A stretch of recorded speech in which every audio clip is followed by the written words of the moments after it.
আমার দাবি মানিব লাগবো জনমিত্র জিন্দাবাদ জনমিত্র জিন্দাবাদ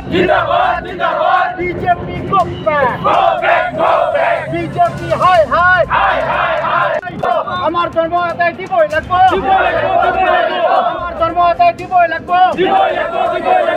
ইউয়ান জাস্টিস নো জাস্টিস নো রেস্ট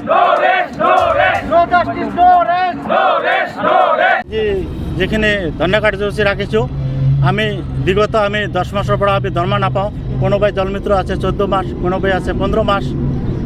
তো সেইখিনি আমি উদ্দেশ্য লৈ আমি ধৰ্ণা কাৰ্যসূচী আজি লৈছোঁ আমি বহুতো আমি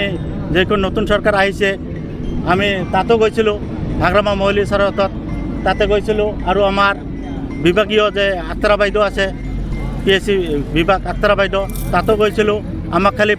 মিছা কথা কৈ আছে দিম বুলি কৈ আছে আজিলৈকে আমি 10 মাহ উকলি গ'ল কোনো দলমিত্ৰ 14 মাস 15 মাস এনেকুৱা আছে ইয়াৰ আমি আমাৰ যিখিনি সংসাৰ আছে সংসাৰখনো চলাব লাগিব আমি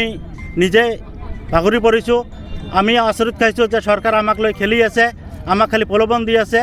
সেইকাৰণে আমি 2 ঘণ্টা আমি ধৰ্ণা কাৰ্যসূচী ৰাখিছোঁ ইয়াত যদি আমাৰ ধৰ্মাখিনি আমাক এসপ্তাহৰ ভিতৰত যদি আমাক নিদিয়ে আমি ইয়াতকৈ ভয়ংকৰ আন্দোলন কৰাৰ জন্য আমি প্ৰস্তুত আছোঁ অসম চৰকাৰক অনুৰোধ কৰিছোঁ BTC চৰকাৰক অনুৰোধ কৰিছোঁ যাতে আমাক অতি সোনকালে যাতে আমাক ধৰ্মাখিনি আদায় কৰি দিয়ে আৰু আমাৰ ইউজাৰ কমিটি বাতিল কৰি আমাক বিভাগীয় এপইণ্টমেণ্ট দিয়াৰ ব্যৱস্থা কৰে আমাৰ দৰমহা বঢ়াবৰ কাৰণে আমি আমাৰ বেনাৰতে আছে যাতে দৰমহাখিনিও আমাক বঢ়াই দিয়ে যিমান দৰমহা আমাক মাননি দি আছে সেইখন আমাক দি পৰিয়াল চলাটো সম্ভৱ নহয়